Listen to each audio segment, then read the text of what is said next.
us walking blind. Don't forget that there is always hope to find.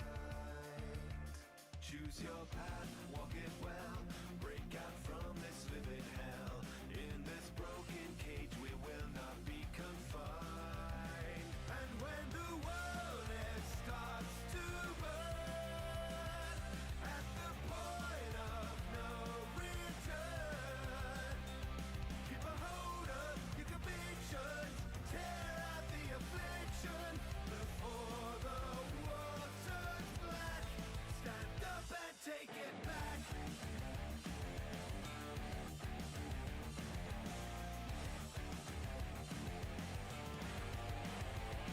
As the towers of steel and stone crumble to dust, the foundations of our hope begin to rust. Choking fear, screaming sound, your head and heart they pound. You face your demons down because you must. And when the world it starts to burn, at the point of no return, keep a hold of your convictions. Tear out the affliction before the world turns black. Stand up and take it back.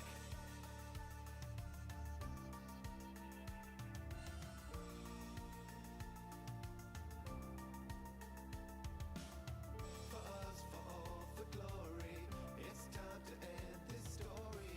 For us, for all, for glory, it's time to end this story. You have made this for glory. It's time to end this. You have made this for glory. It's time to end this story.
There's no heart that is quite as bright as a flame that flickers free. No many roads lay outside of my door. There is but one that calls to me. Lord, I walked away. Road was hard.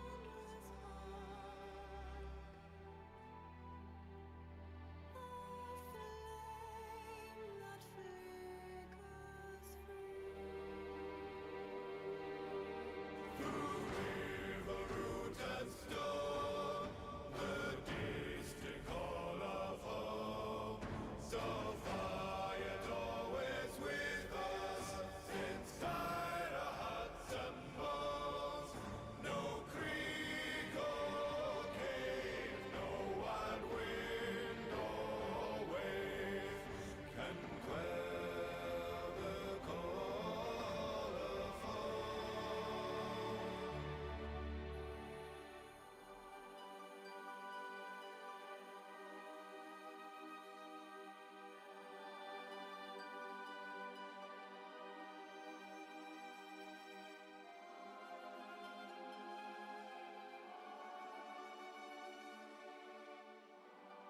And down where the rivers flow, in shimmers and shade, here the future is made. Solemn bonds of trust will never fade. Deepest depths and dankest darkness, withered limbs, they drag my carcass, stole my love and my desire, curse their skin to bathe in fire, burn.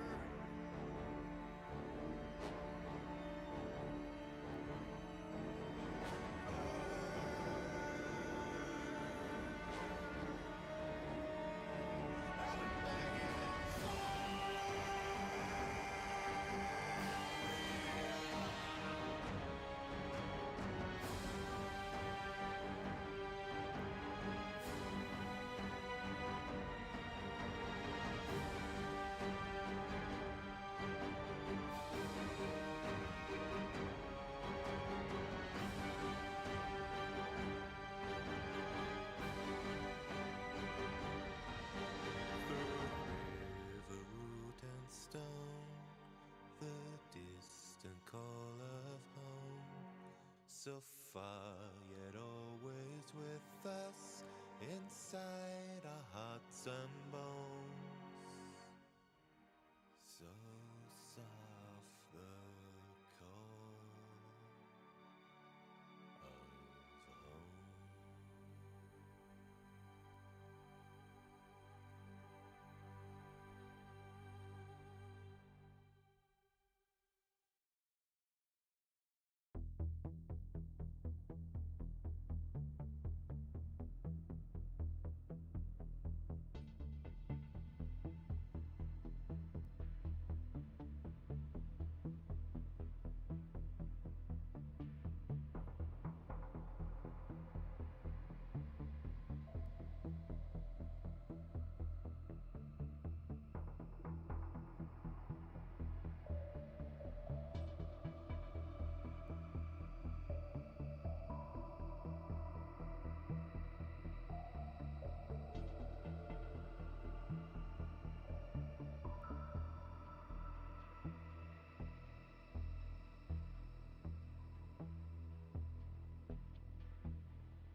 And good evening, everyone.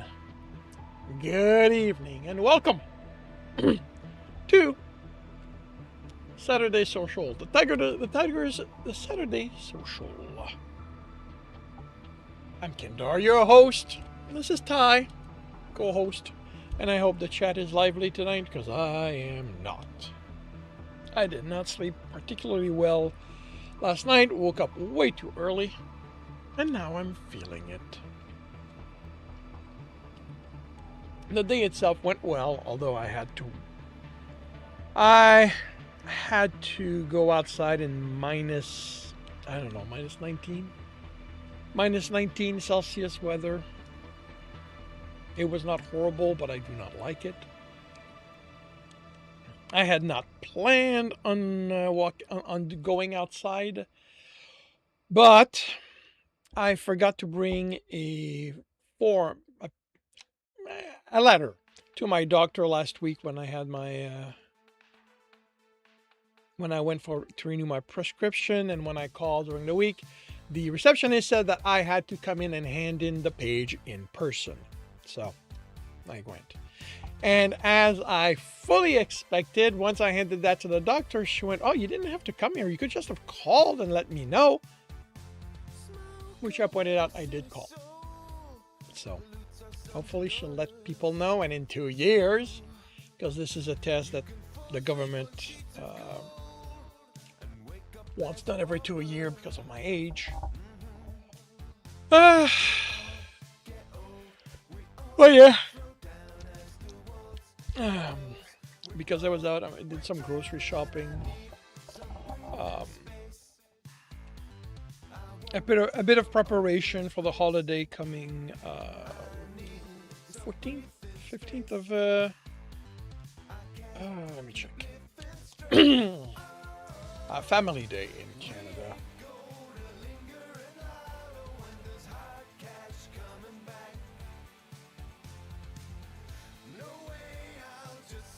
So, sorry, 16th of February.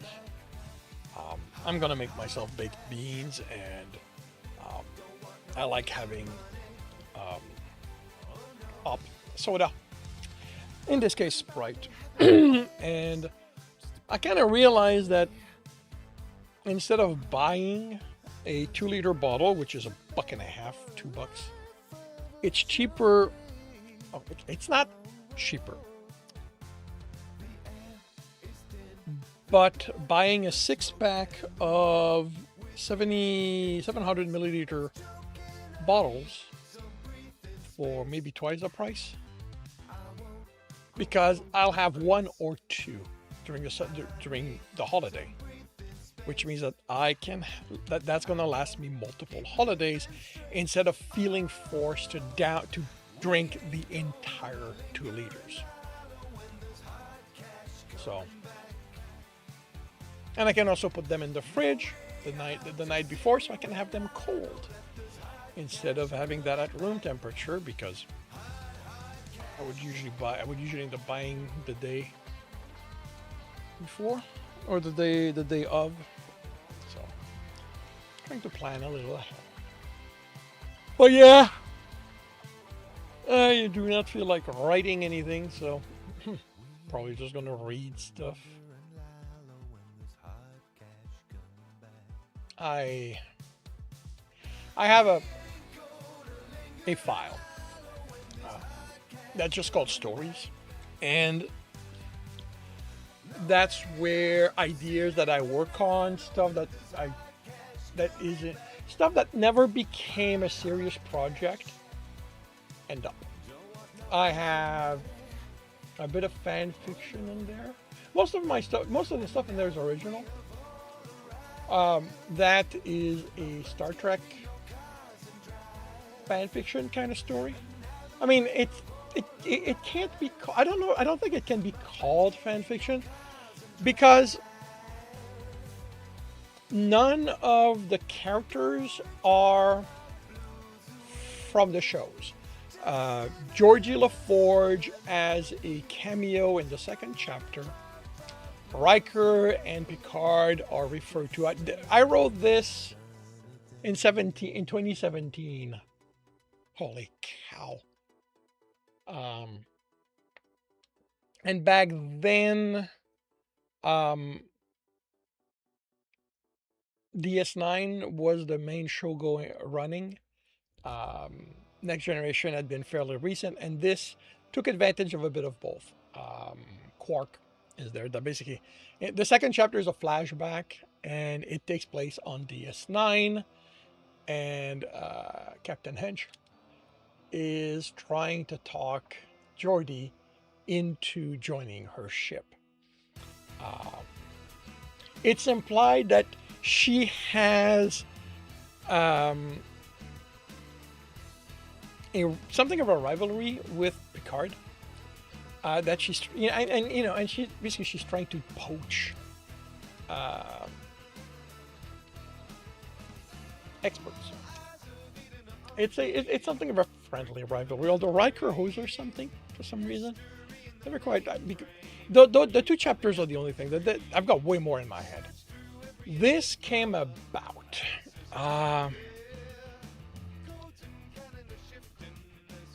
Technically, there's way more before that, but that involves the Enterprise, Picard, and all that stuff. And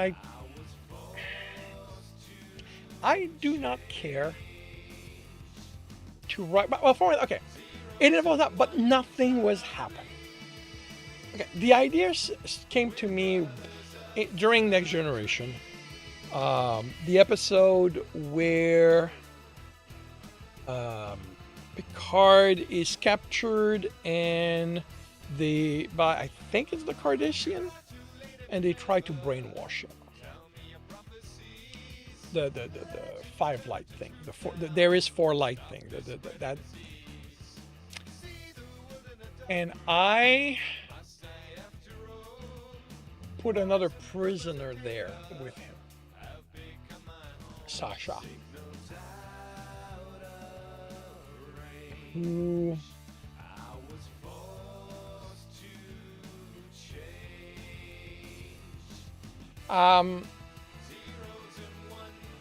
and like he's not he's just there. I will do that a lot, just throw characters in other shows, but not to take over. I have it's one of the reasons that I don't write fanfic. I don't really write stories taking place in other people's properties, because I will not allow myself to take over the show. So characters that I put in there have to remain secondary, which, doesn't make for great story to tell. Or a bit like that, tell stories in that world, but at that point I don't know that it's fan fiction. But yeah, it starts there, and when Picard is rescued, Sasha is also rescued, and they have interaction. Like, they don't become friends, but they were cellmates. And this story would take place a couple of years later. Basically, in my canon, it starts on the episode 1 of DS9 because the Enterprise is there. And basically, the Enterprise came across a merchant ship that was, in really damaged in the process of catastrophic failure. And the pilot, the merchant, turns out to be Sasha, who Picard knows, and they rescue him, and because they can't take him back home because they're going to DS9, and so he goes there, and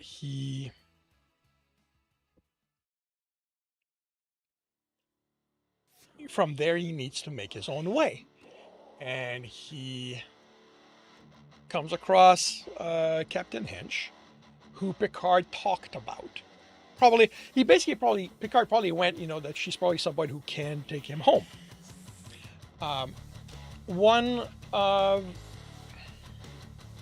He's a Dovinian. I actually named the species. One of Sasha's trait Well, the Dovanian are kind of isolationists. There are not many of them moving about in the Federation. And Sasha will not speak his own language because he considers it a trait of honor to speak to someone in their native language. Even though they have universal translators, Sasha will always speak in the person's language. He is functionally fluent in just about every language. Like he's not, he won't be able to hold deep philosophical conversation, but he can, make himself understood. And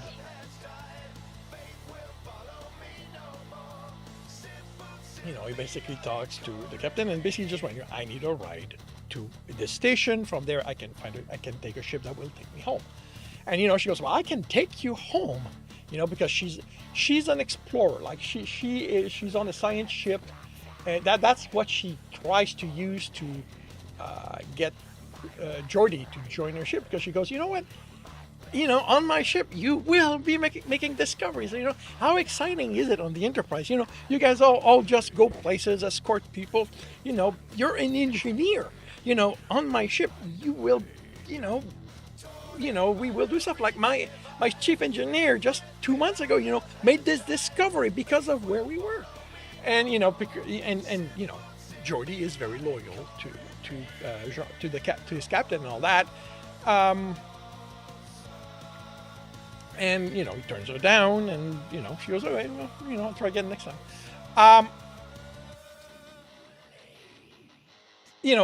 But Sasha goes, no, it's okay. I just need to go there. And, okay, but once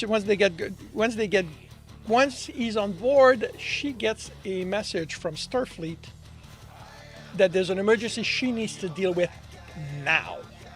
At that point, the Enterprise would have left. And, she doesn't even have time to recall most of her crew. Like, she's got bare bones when it comes to the crew on her ship. She doesn't even have a chief engineer at that point. No, actually, no, she does. She does. The engineer is there. And they go and they end up embroiled in the battle. And as they are about to be blown up, somebody realizes that somebody has hacked the computer, access the transporters, and they just, they get teleported away as the ship blows up. And they end up inside a shipyard hidden inside one of the asteroids, in which there's a ship.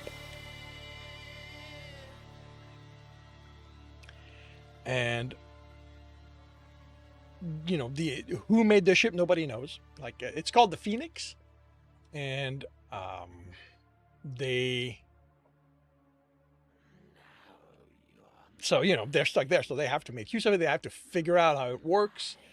And once they have communication going, she gets in touch with Starfleet, and she finds out that all of this was engineered because they need a free agent that they can trust in the sector of the borders to the Federation space, and that now that she is officially dead, having died with her ship exploding, she's free to move about, and this is the ship she'll be using. And the main problem they have is they can get working, but the engineer doesn't know anything about the ship. Like, it is not a Federation ship. It's not any technology that they know. And Sasha, announces, lets Captain know that he knows someone who actually knows how this ship works. And an old Federation engineer. And This is where this is where the story. So everything else, everything I've already said, would be told in flashbacks. Like the next chapter is where uh, Captain Hench meets Sasha, and on DS9, and that's how I was going to go back and forth. And but yeah, this is where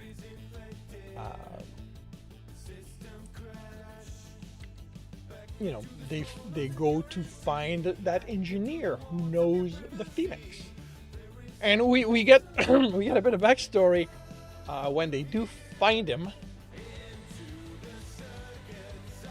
about the fact that he and Sasha have been in a relationship, and that Sasha is who got him interested into the Phoenix.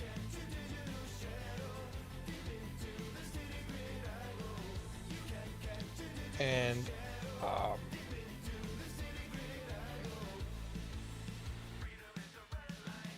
it cost him his career. He became obsessed with it, and it cost him his career. And then Sasha just vanished on him. The thing that would be revealed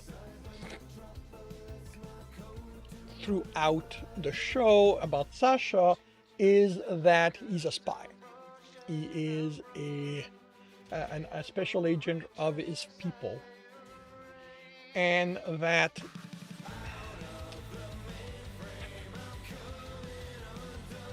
at the start of the season he is manipulating a lot of them. And what would happen with him is that he will start getting attached to everyone there. He will actually fall in love with Samuel. Yeah, Samuel. Like he had feelings for him, but not enough to go against the orders he was given. So when he was told to move on to a different mission, he did. And he, you know, but as they would have worked there, as the mission there, he would have started falling in love with Samuel, and you know, but Samuel doesn't trust him because of that betrayal, and so on. I have no idea where this was going. Like I said, well, I know that, but I don't really do episodic. I write novels. And my series tend to tell one story. That just because of how long it is, I need to divide it. I am able to work things out so that each book is a complete story.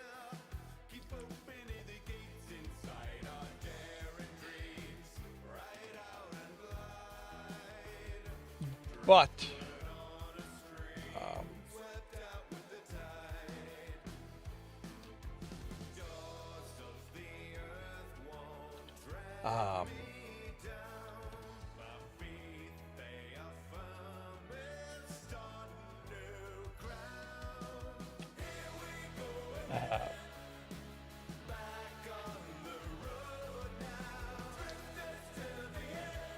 but when I can't do short stories, so trying to tell purely episodic stories is very difficult for me, mainly because I want to tell too much and I don't really know how to pull back. I'm a discovery writer, so I just start writing and next thing I know I have 50, 60, 100,000 words. But and also this, you know, was in the Star Trek universe, so I think the fact that it was a universe in which I had to respect the rule, because that's something that I forced myself to do. It's one of the reasons why I admire well done fan fiction, because by its nature it requires the writer to research the world they are working in, because they have to be loyal to what's there. Like, I have two things that touch on fan fiction, that and a series which I called Not the X-Men, because it's an alternate universe. That one came about. I don't. Back when I read the X-Men, that would have been the aughts.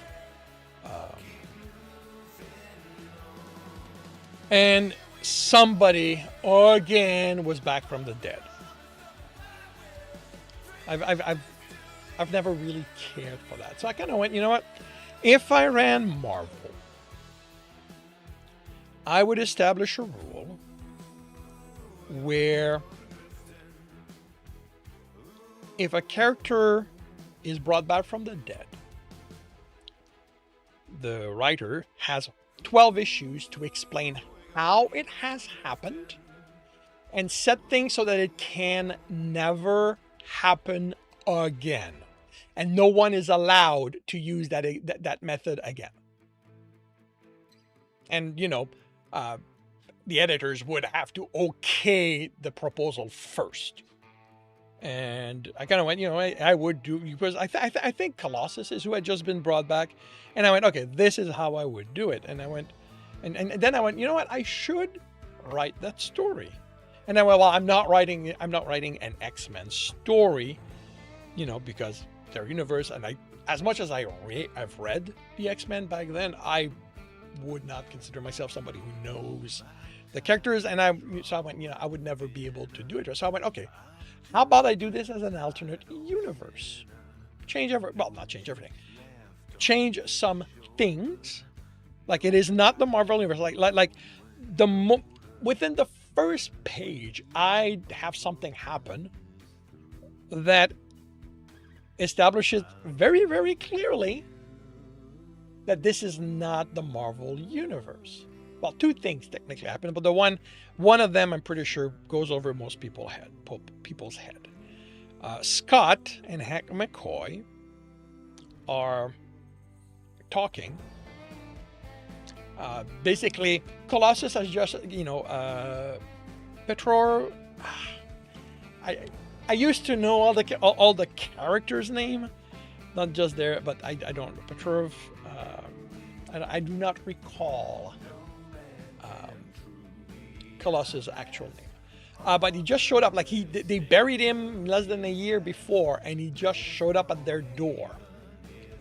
And like, he claims to be Colossus. He claims like he can, you know, all the memories are there. You know, yes, he's missing a year, but as far as he's concerned, you know, what he's talking about was last week. You know, he just kind of came to walking, you know, in the forest, and he made his way here.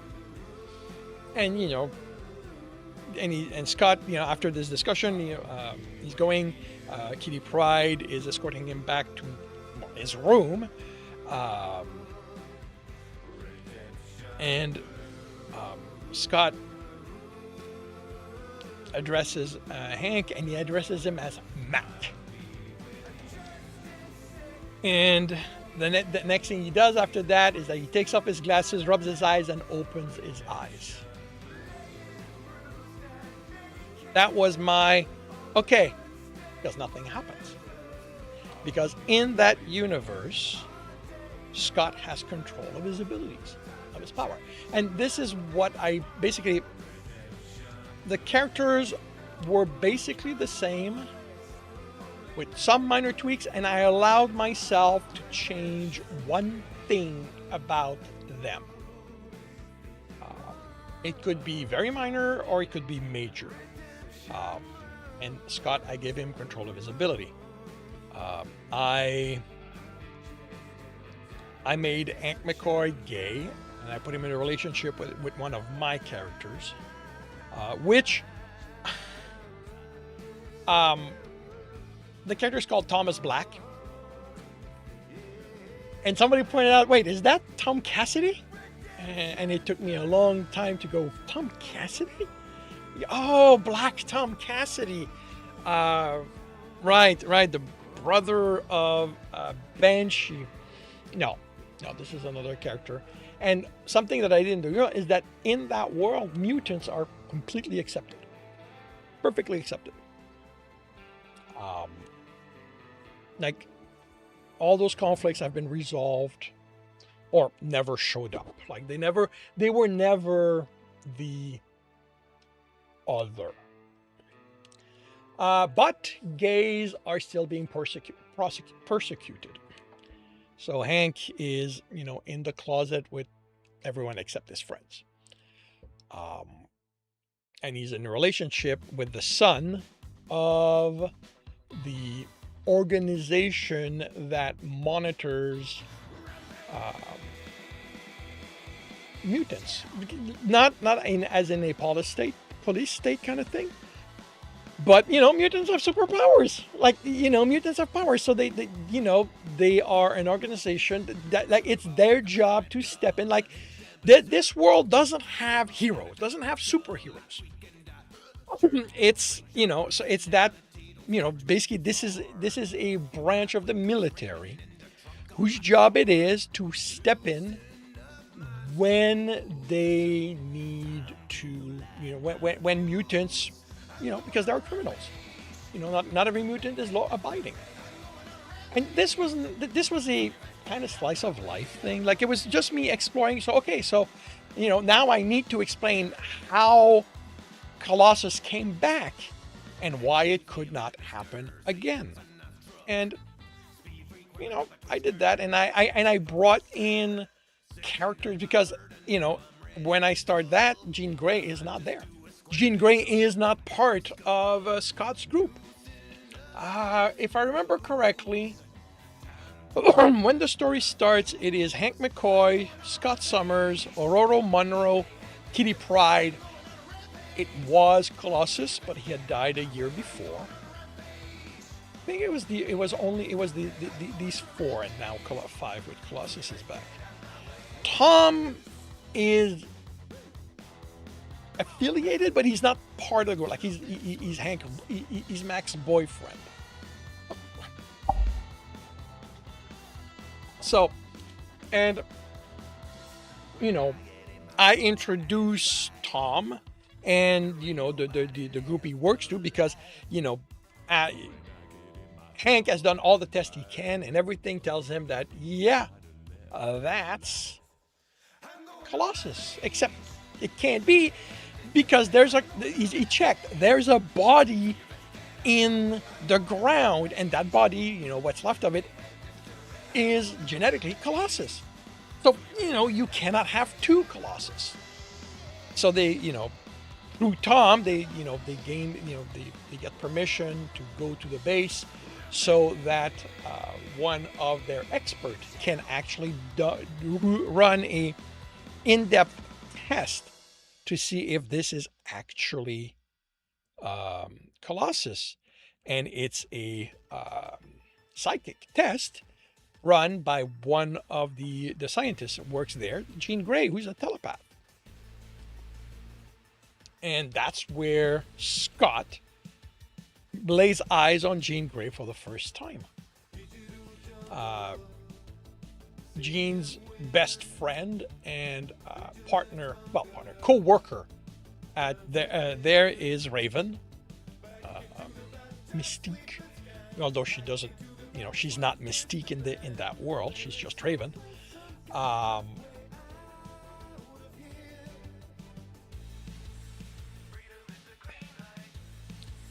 And, Scott is very much smitten with her, and her being a telepath, kind of notice it, has no choice but to notice it. And, she finds him attractive, and, they, not right then and there, because he is professional. So he, they go to that, and she runs her test. She, goes through Colossus' mind, and she goes, yeah, that's him. Everything is there. Nothing is out of place. Nothing is, everything is there. So, as for, she is willing to sign whatever paper is needed, stating that is Colossus, that he is who he claims to be.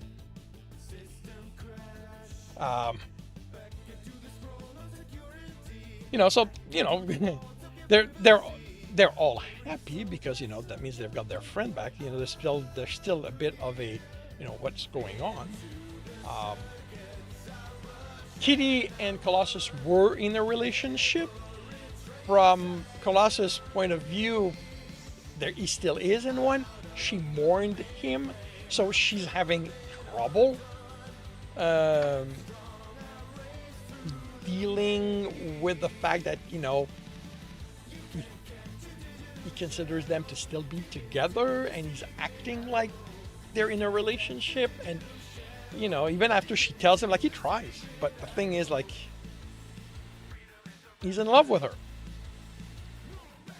And it's not like she's not in love with him, but she mourned his death. So she takes time. Like I said, there's no superhero, so they're not a superhero team. They're friends who have businesses. Kitty Pryde runs a cybersecurity company. Pretty much herself. Like, she's a white hat hacker. Scott is basically an emergency contact for construction companies. If they have work that needs to be done that either can't be done by machines or can't be done in time, or the machine can't fit where it needs to go, they call him.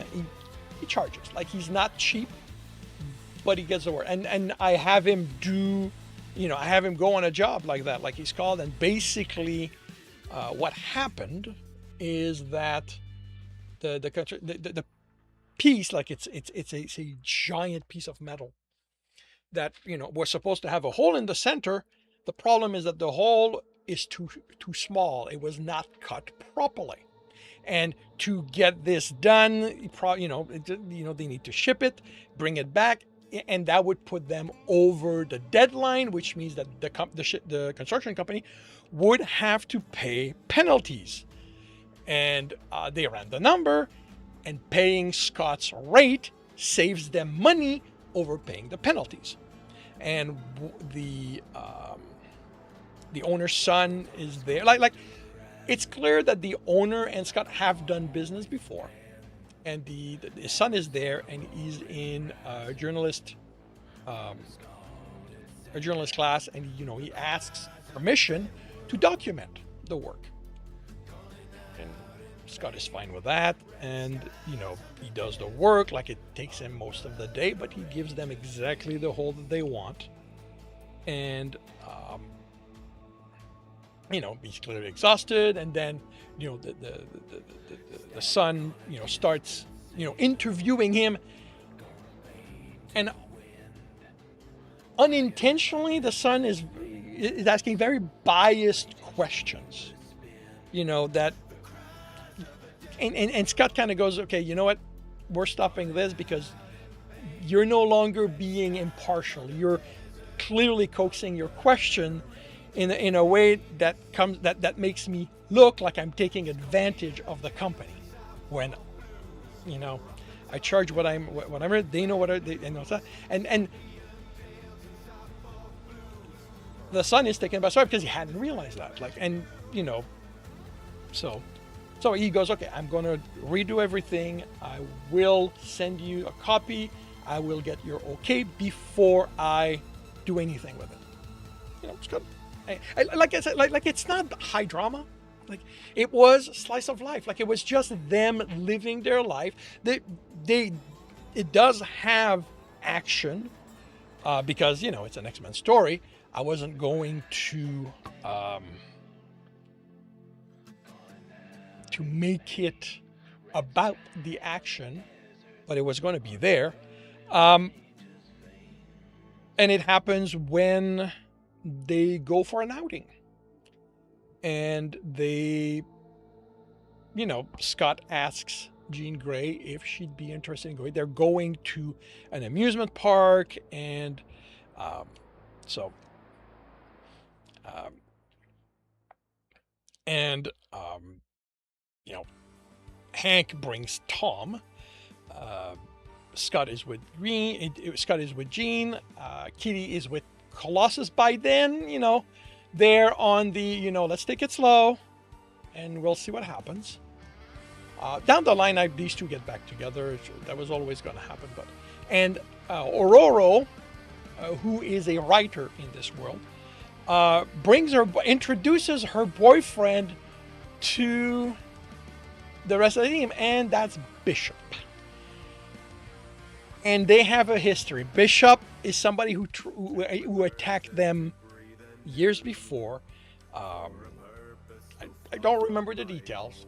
I don't even remember if the details are given. And at one point, Scott really does not like Scott loses it, and Hank has to take him aside and have a serious talk with him. And in that serious talk, we find out that him and Scott lived on the street for a while. And that at one point they broke into a house. The goal was just, find something to eat, a bit of money, and just get out. And the owners came in on them. And through all the debacle, they ended up killing the owners.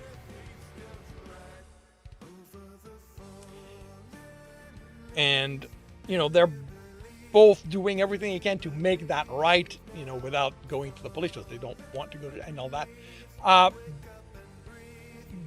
But Hank can go, if we can be forgiven, if we believe we can be forgiven for what we've done, he deserves a chance. Like, he was part of the, whatever the equivalent of the Brotherhood of Mutants in that world would be. I don't remember if I named it.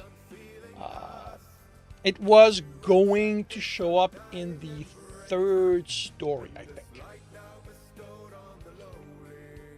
But yeah, I mean, and I don't know if it's before or after that, but I have a scene with Ororo, because while Ororo is a writer, she is not the person who stands in front of the crowd talking about the book, because she is not comfortable with that.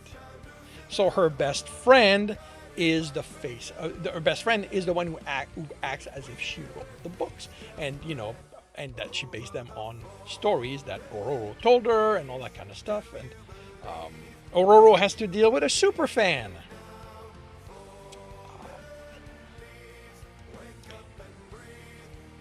But yeah.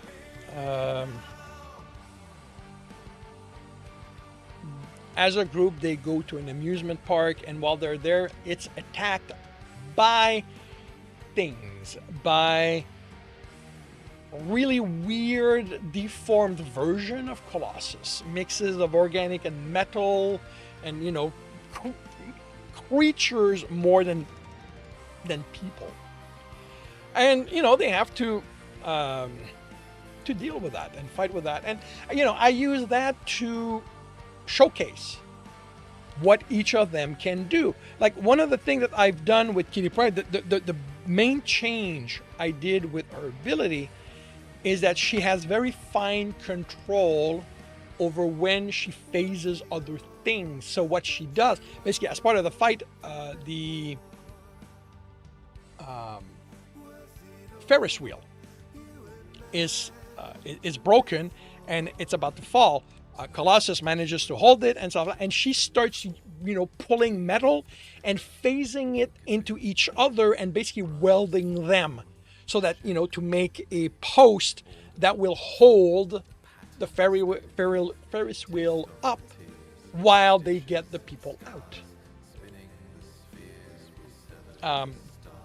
And as part of all that, the Jean gets separated from people, and she tries to protect people, but at that point, she's purely a telepath. And she finds out that she's got telekinetic abilities when something flies at their groups, and out of pure reflex, She stops it. It knocks her out. The backlash knocks her out. But she, and after that, and yeah, and they deal with that, and we find out after the fact that Tom's father, the commander of the base, knew this was going, not knew, suspected that this was going to happen because they'd been tracking things moving about. And, with that, they were able to track back to where they come from, and they found an abandoned cloning facility. Really high tech, but dismantled and destroyed.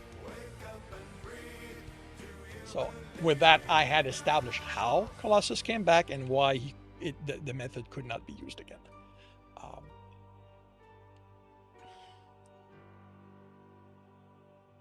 The next story, I don't remember. I had started the next story. It dealt with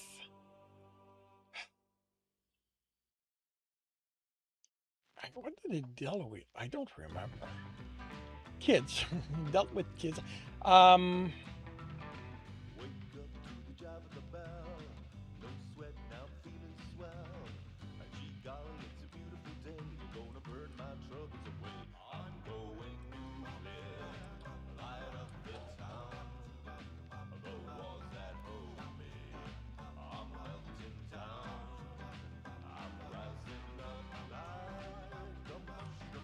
Oh, wait, oh right. I'd introduced Logan in one of the chapters with Gene.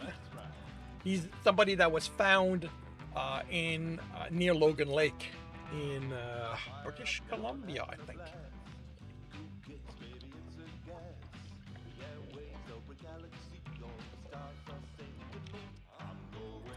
No memories of who he is, and very, very animalistic. And this here, I was introducing a couple of characters, dropping a name that people who were serious, who knew the X-Men, would know who that is. But I was hoping that I changed things enough that they wouldn't fully realize what that means. What I was doing.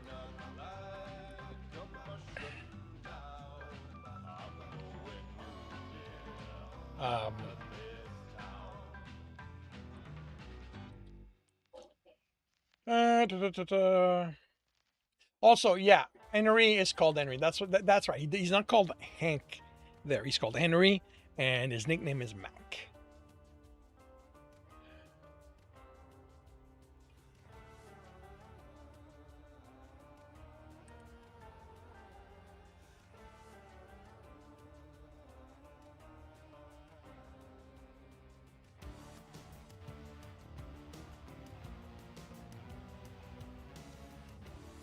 Oh, that's Jenny. Right. Because I linked this to another story, to another idea I had.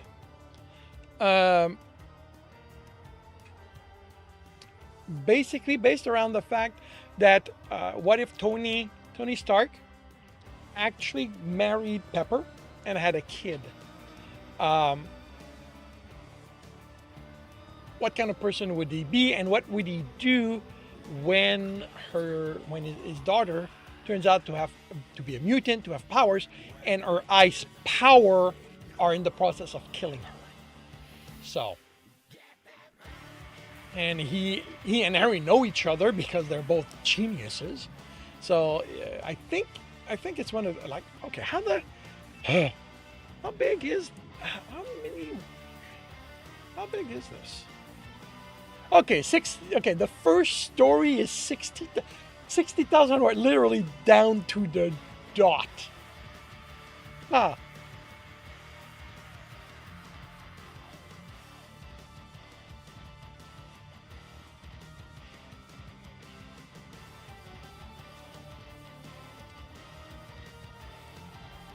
Man, I haven't read this. This is probably clunky as hell. Oh wow, actually, huh. This was written. This was written in 2010, 15 years ago.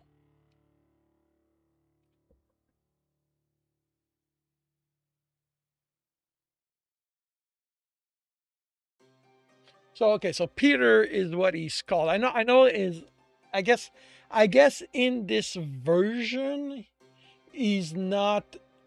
He's probably an immigrant. Like his parents probably immigrated to the U.S. and he is called Peter instead of the Russian version of the name.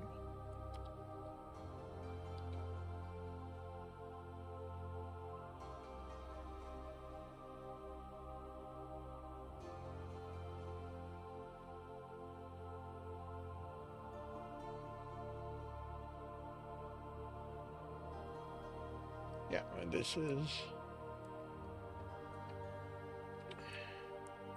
is where I set it up there, and then he opens his eyes to look at Henry,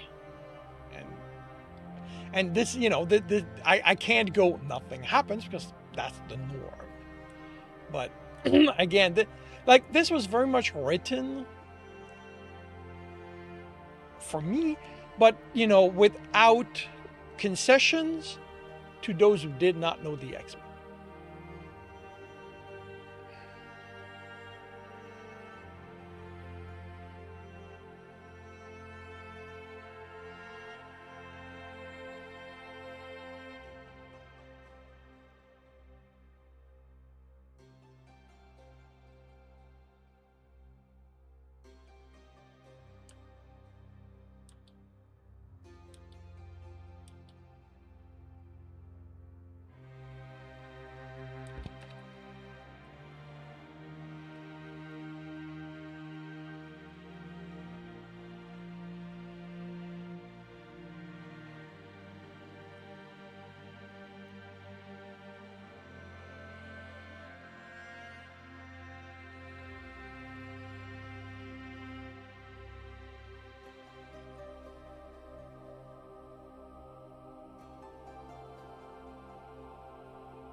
And this is where I indirectly establish that he does not have fur.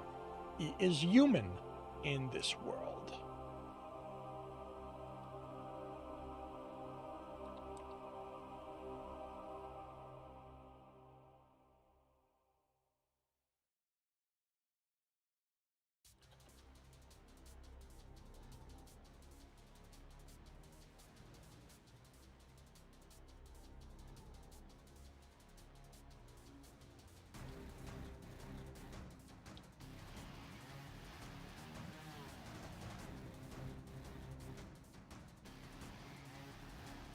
Okay, so there was an inconsistency.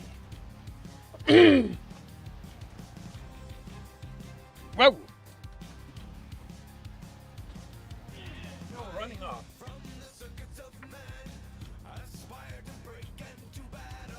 I have not reread this in a few years.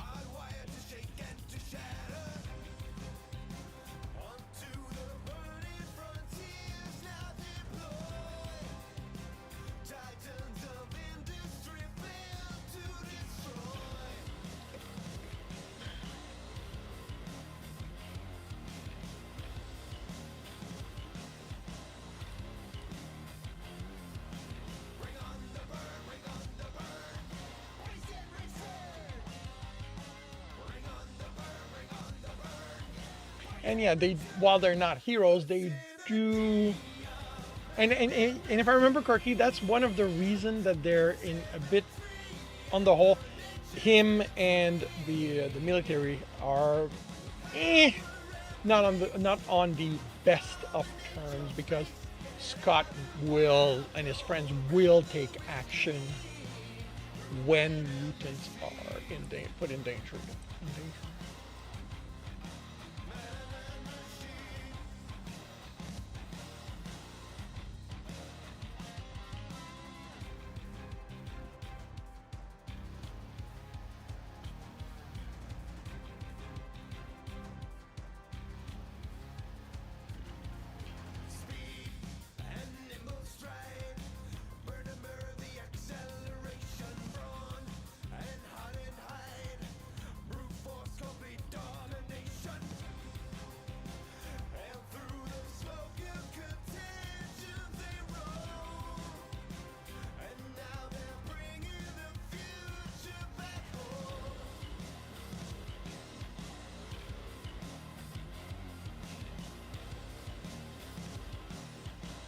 And yeah, Thomas is also a mutant, and he has shadow powers.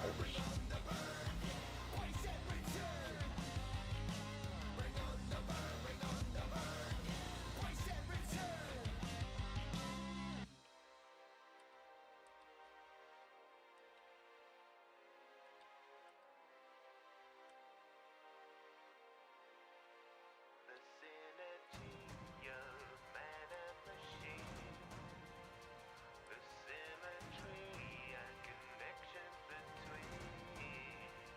The synergy of man and machine, the symmetry and connections between.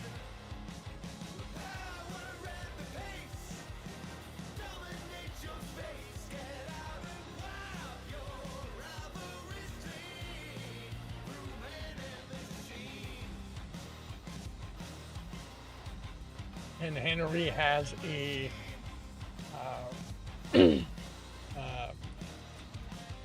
consulting firm, scientific consulting firm. I believe I have a scene with him and Stephen Hawking.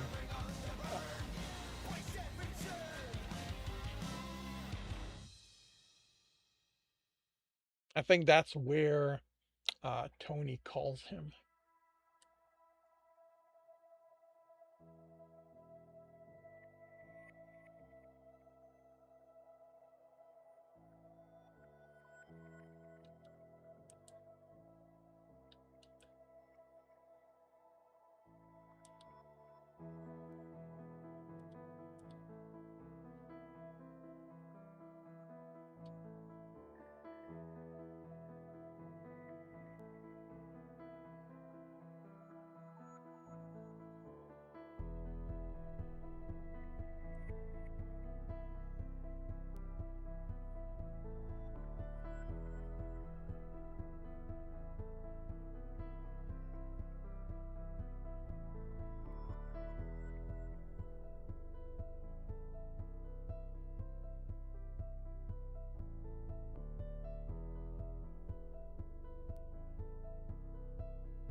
Renegades.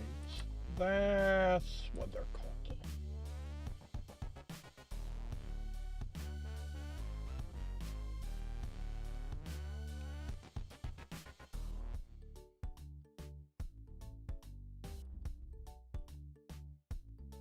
I'm on a fun vacation by the sand and the sea, under the clear blue skies of Hanoi.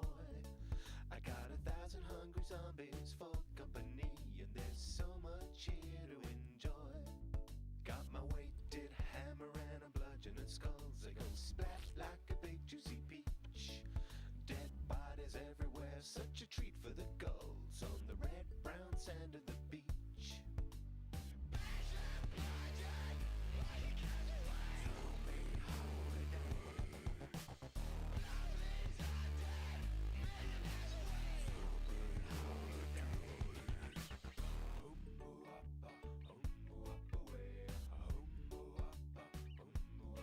Slice the guts into spaghetti with electrical machetes, give 'em barbed wire cuts in the legs.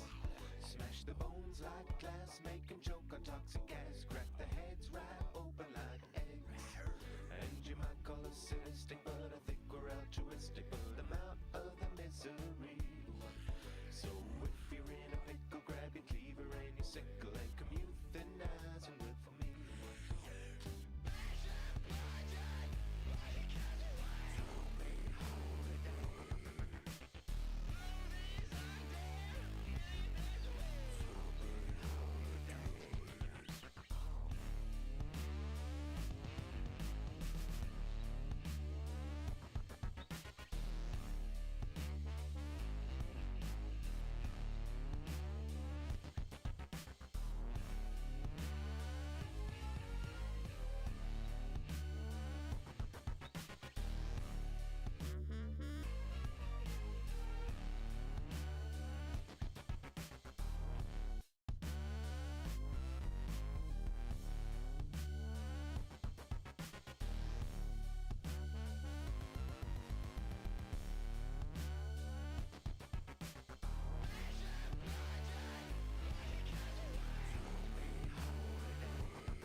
is not where this is not. Okay.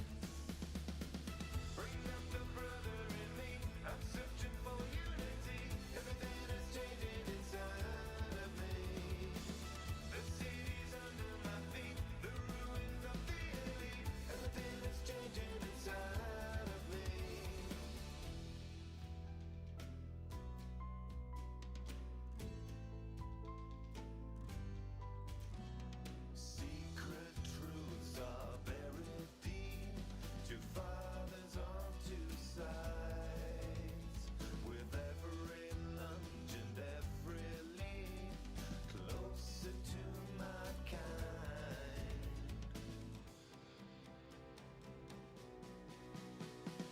My revolution carries me in a moment lost in time. My revolution sets me free. I would go across the lines. Bring out the brother in me. I'm searching for unity. Everything is changing inside of me. The city's under my feet. The ruin I feel. Everything is changing inside of me. Révolution dans les roues. Je vois le chaos en-dessus. La justice est une rivière rouge. Je te cherche, où es-tu?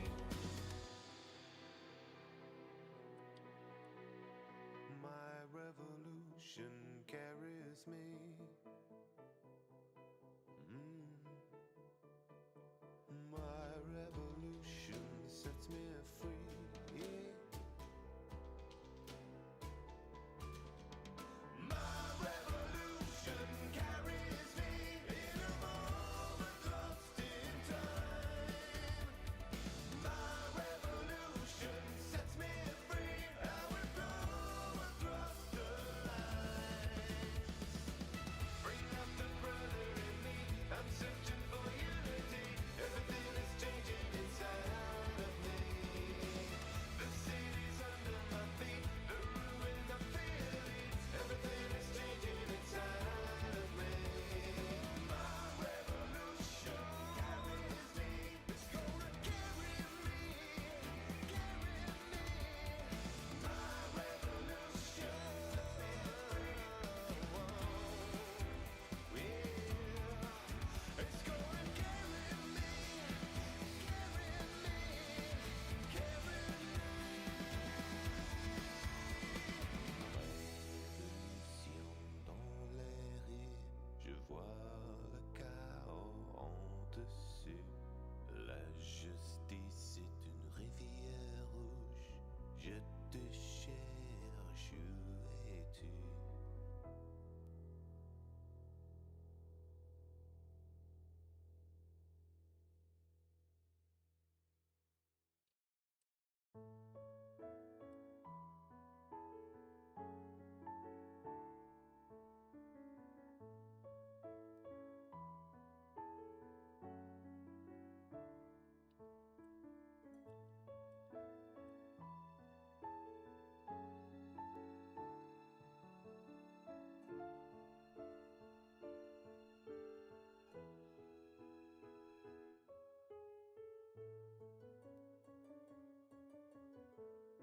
The flowers gold will softly sway to reunite the lost and lead us on our way.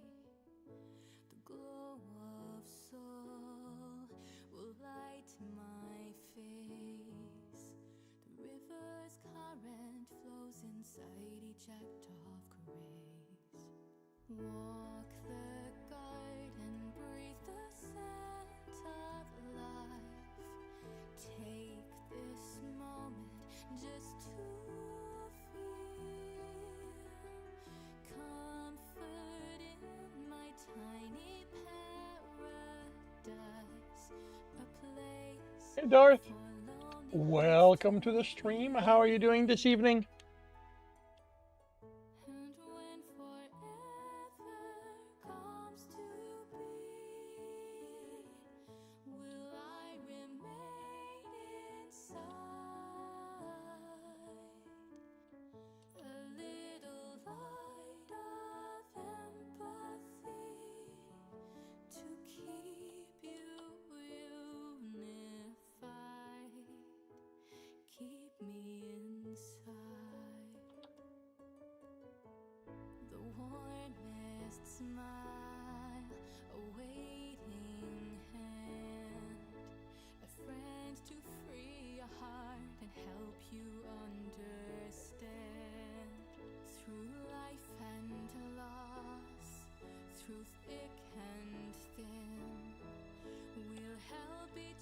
rather face the pain that we are in. Eyes of greed are ever watching me. Lonely rooms and broken time. Plots and plans to pluck the petals free. To drain them of their golden shine.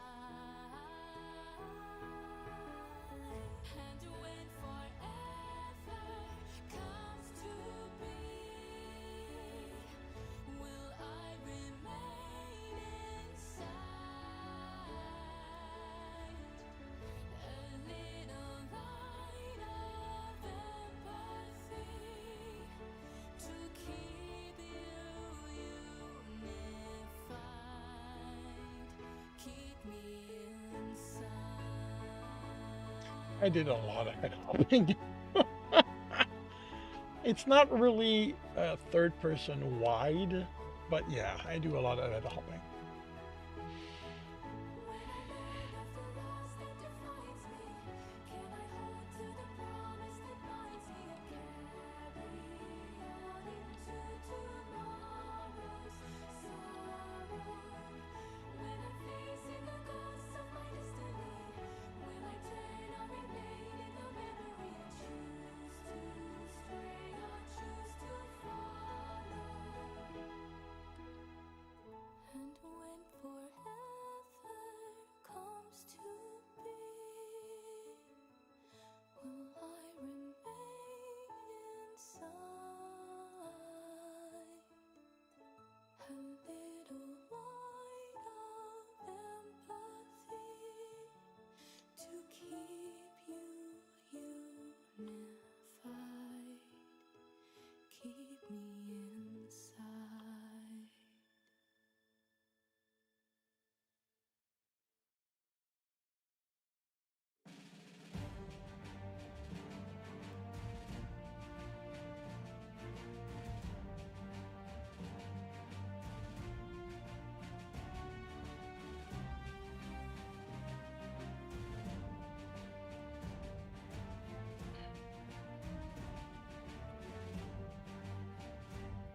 Across the savage skies and through the fishes in the fields, the rumble of the engines and the trundle of the wheels, through hell and horror trudging, yet our spirits never yield.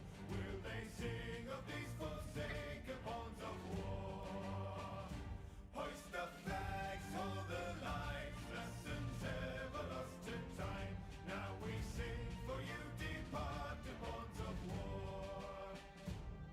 My bonny lays afar upon a lonely eider down, while I dream of rats and tar within my burrow in the ground. Infernal gaping scar of boiling mud and thundering sound. They won't sing of this forsaken pawn of war. Hoist the flags, hold the lines, lessons ever lost to time. Now we sing for you, departed pawns of war.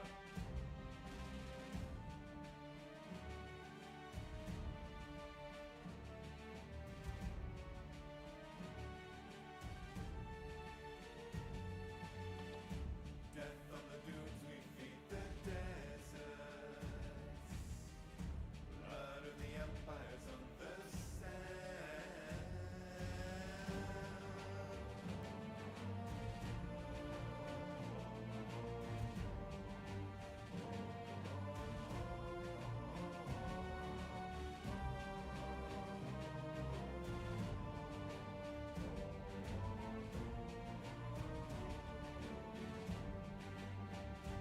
Hoist the flags, hold the lines, lessons ever lost to time. Now we sing for you, departed pawns of war. Hoist the flags, hold the lines, lessons ever lost to time.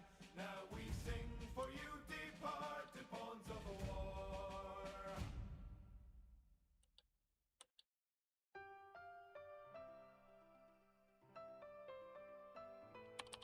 You know what?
If I remember correctly, Thomas was highly inspired by the Shade from the DC universe. I don't know if I was reading Starman back then, James Robinson's run, but I very much actually, you know what? I can double check that.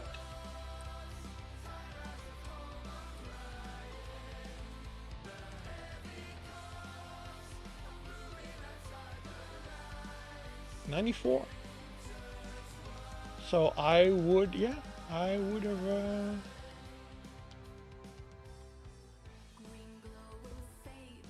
Okay, I mean, it would. I think it would have been over by then.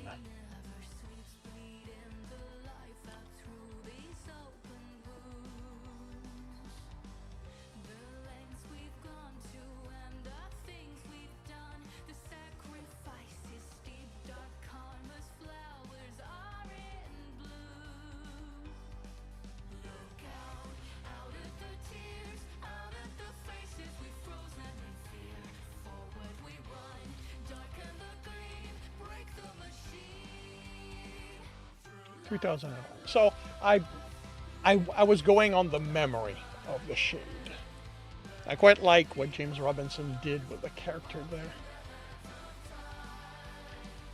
And part of what I really, really like is that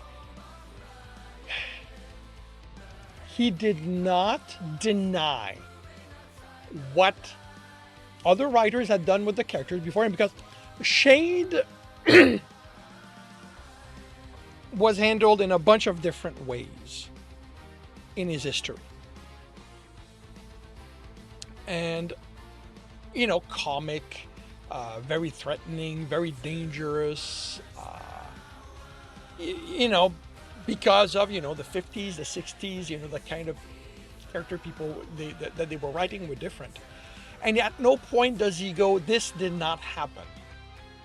He wrote in the Starman comic, he established Shade's history and why those events happened, why they happened the way they did, and, you know, resolves them, why they won't, why he will not act like that again.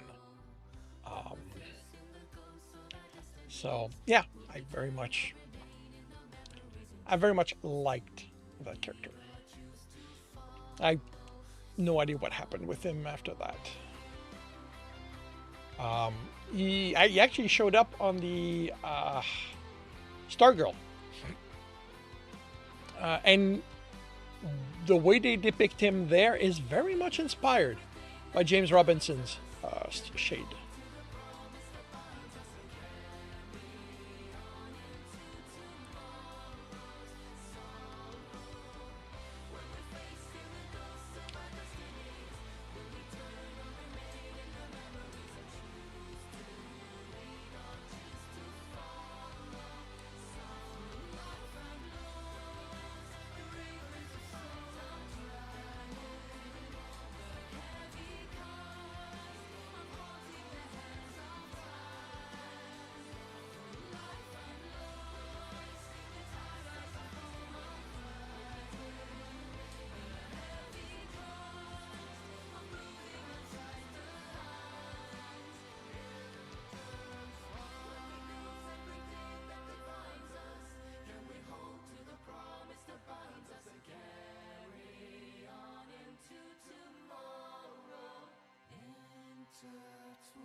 wanna dwell on the defects now when you're two of a kind. Blitzing and bolting to desperate frontiers.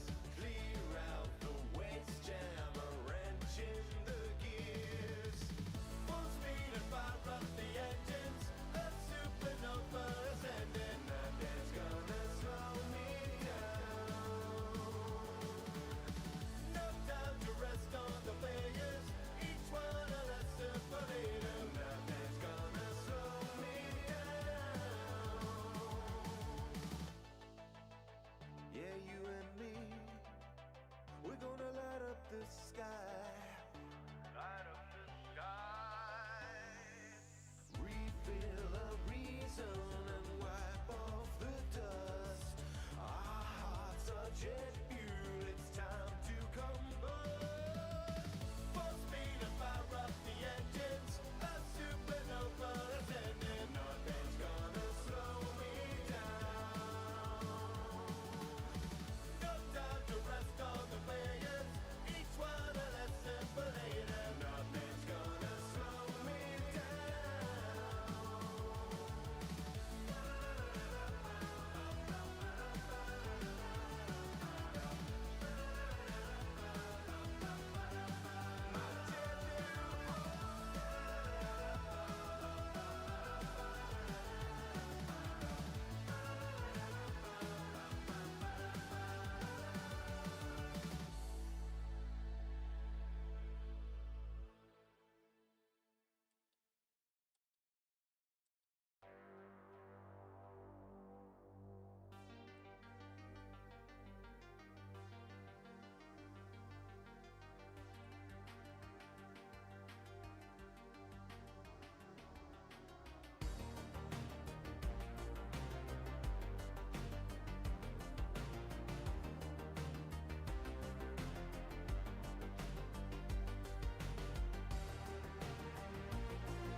When night is falling Rasputin. and all the lights they flicker fade, reflections crawl through the mirror. At distant calling, a hum inside the current's phase. The silence sprawl ever nearer. It's in the cracks in the wall, never watching you into the back of the phone. And when everything is upside down, when you're yelling but you make no sound, life is gonna spin you round. Whoa, and get a little bit stranger. When everything is upside down, a tremor in the underground. The nights are gonna take this town. Whoa, and get a little bit stranger, stranger.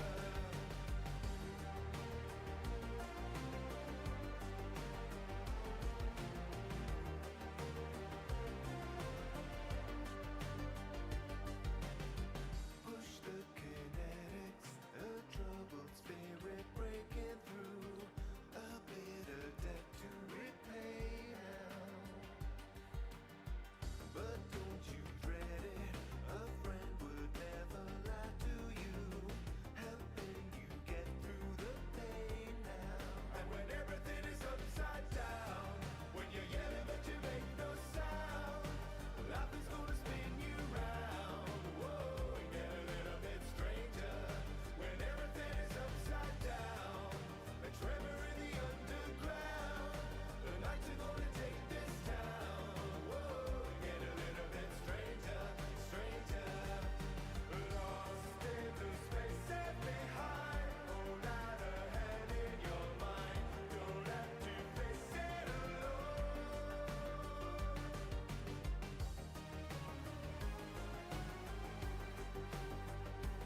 Boxing in emotions is an imagery I've been using for a long time, it seems.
Sometimes a man with nothing good left to die for can live with nothing to lose.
find my hope among the embers. Rest long remembered where they flow. And I fall, forever follow in the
stain on the grain of the timber, obscuring the trees and the towns.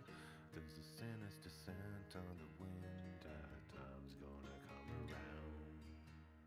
The red sun is going down. There's a devil inside of us all now. There's a giant to bring to the ground. He's taking us out when it falls. Our time's gonna come around.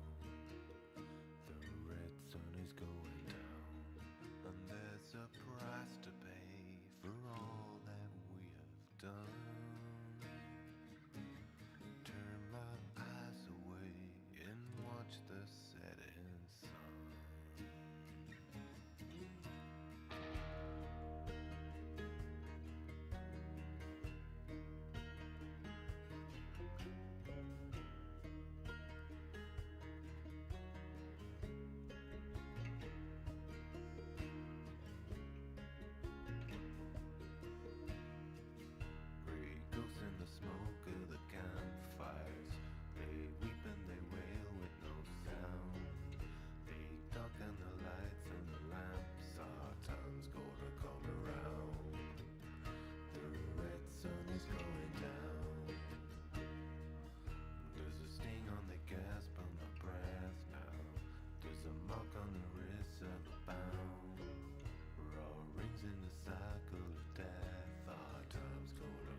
black gold. There's a heartbeat under my skin.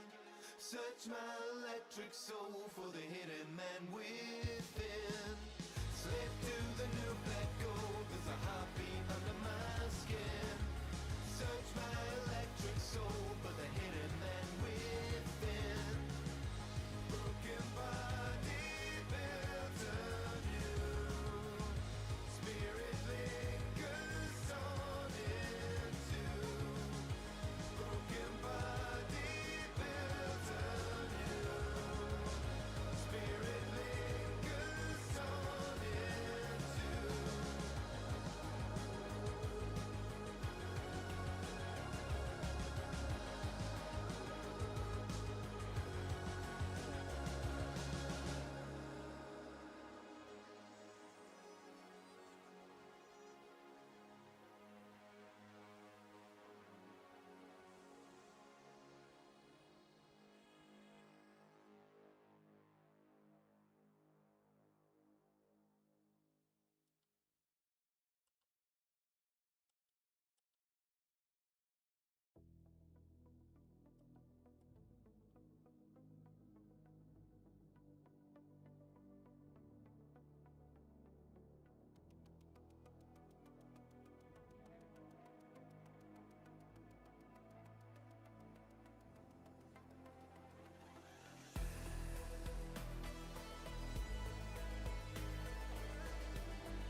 Dull windows deliver no lights under the soft cinders. The dimming of life, we're crawling cold canyons, deep cuts between the giants, still standing over rapid ravines. Still city sleeps in sheets of ash and snow. Gray sky and weeds over the faded glow. Are we the lucky ones clinging on to life? Are we the lucky ones talking out of the lines of sight? The last few leaves waiting to fall, seems fortune's frozen for us all.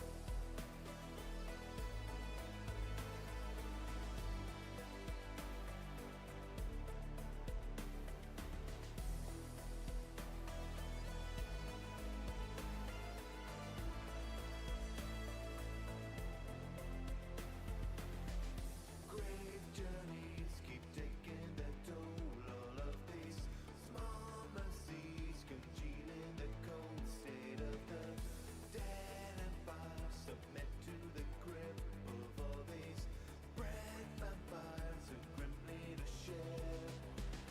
Unstable cells in concrete face still surge.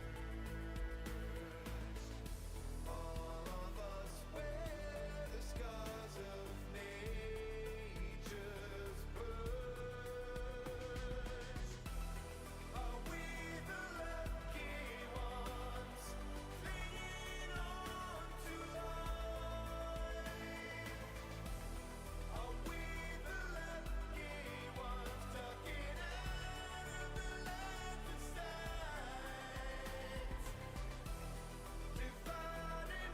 Hey, dividing one Gonzalez. Welcome to the stream from YouTube. How are you doing today?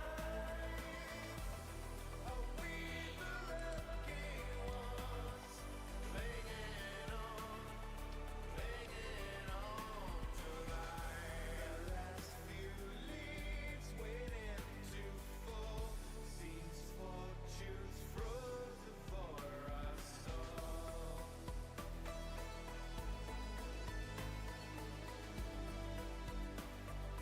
Frozen for us all.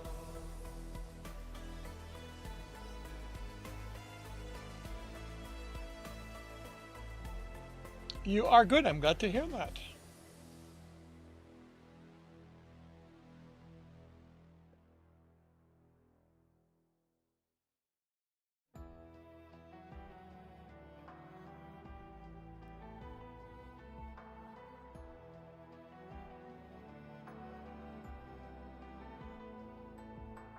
Talking with you while I'm all by myself.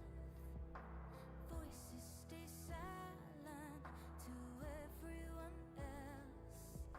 You were my hero and you were my hope. Till you left me so hurt and afraid all alone.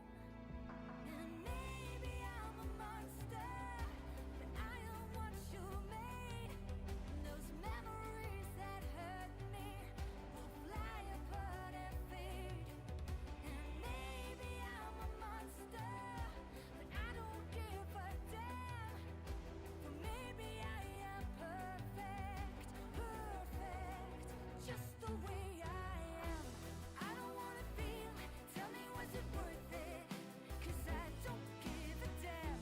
I don't wanna feel, tell me that I'm perfect, just the way I am.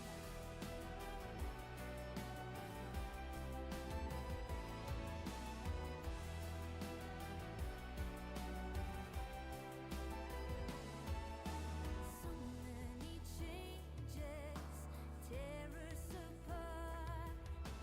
Sisters to strangers, you blew up my heart.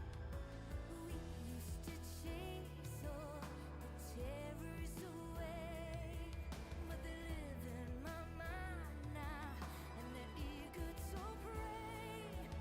And maybe I'm a monster, I am what you made. I'm putting out the pains and I'm about to detonate. And maybe I'm a monster, I don't give a damn. But maybe I am perfect, just the way I am. I don't wanna feel, tell me was it worth it? 'Cause I don't give a damn. I don't wanna feel, tell me that I'm perfect, just the way I am.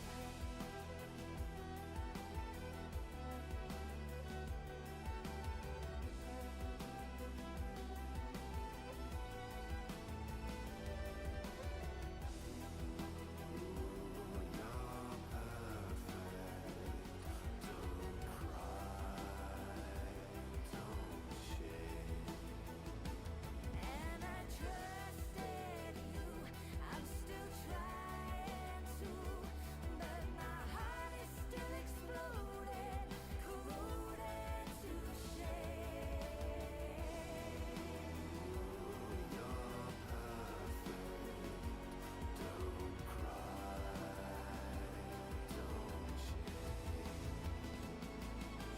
Oh, I don't wanna feel, tell me was it worth it? 'Cause I don't give a damn. I don't wanna feel, tell me that I'm perfect, just the way I am. I don't wanna feel, tell me was it worth it? 'Cause I don't give a damn. Alrighty. And I am going to bring this social to an end.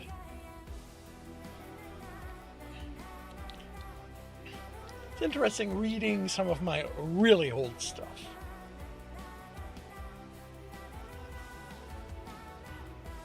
I would be going through this really hard if this was something someone brought to me.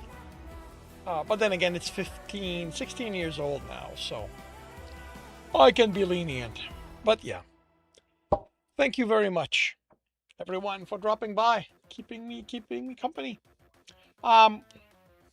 Thank you for dropping by, Gonzalez. I'm sorry. Sorry, it is so short.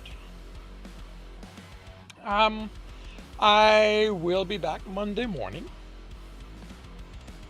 8 a.m. Eastern Time. If you can't wait that long, you can find me tomorrow morning, 5 a.m. on the Playing Tiger. I'll be playing Minecraft Sunlit Valley. I hope to see you then.